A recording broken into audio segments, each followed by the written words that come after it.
এটা তো অত্যন্ত দুঃখজনক একটা ঘটনা এবং সবচেয়ে আমার কাছে যেটা মনে হয় যে ওসমান হাদি নিজের আদর্শ নিয়ে নিজের মতো করে যেভাবে প্রচার প্রচারণা চালাচ্ছিল, এটাই তো ডেমোক্রেসির জায়গাটা হওয়া উচিত ছিল।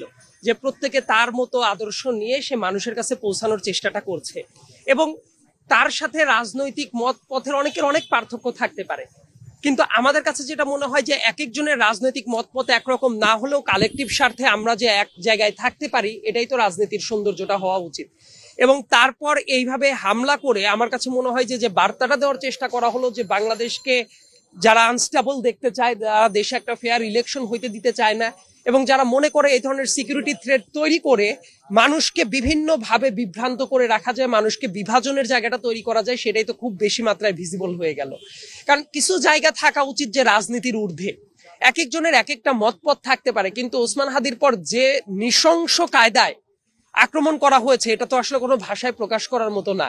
এবং আমার কাছে মনে হয় যে এটা কোনো অবস্থাতেই বরদাস্ত করা উচিত নয়। একদম সুস্থ সবল একজন মানুষ তার মতো করে এগিয়ে যাচ্ছিল এবং তার উপরে এই ধরনের আক্রমণ, আমার কাছে মনে হয় এটা ব্যক্তি হাদির উপরে যতটা না আক্রমণ, তার চেয়ে বেশি অন্য সবাইকে একটা মেসেজ দেওয়ার চেষ্টা করা যে বাংলাদেশকে আনস্টেবল করার জন্য বিভিন্ন জায়গা থেকে প্রেশারটা আছে এবং সেই ব্যাপারটা ভিজিবল হয়ে যাচ্ছে। দেখেন, আমরা অনেক আগে থেকে বিভিন্ন জায়গায় আমরা বলার চেষ্টা করি যে দেশের ল অ্যান্ড অর্ডার সিচুয়েশন কিন্তু যথেষ্ট পরিমাণ কন্ট্রোলে নাই। এমন অনেক সিনারিও তৈরি হইতে পারে যে ব্যাপারগুলো শুধু ইলেকশনের জন্য না, মানুষের নর্মাল জীবনযাপনের জন্য অনেকটা পটেনশিয়াল থ্রেট তৈরি হইতে পারে এবং সেই ব্যাপারটা কিন্তু একদম ভিজিবল।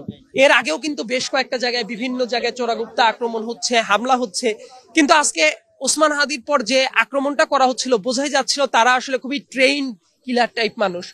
যে ওসমান হাদি তো রিক্সা নিয়ে যাচ্ছিল, যে ভিডিও ফুটেজটা দেখা যাচ্ছে, এবং বাইক নিয়ে যখন যাচ্ছে তারাও রানিং অবস্থায় আছে। মানে দুইজনই রানিং অবস্থায় থাকার টাইমে তাকে যেভাবে টার্গেট করে মানে খুনের উদ্দেশ্যে করা হয়েছে, এটা তো বোঝাই যাচ্ছে তারা খুবই হাইলি ট্রেইনড।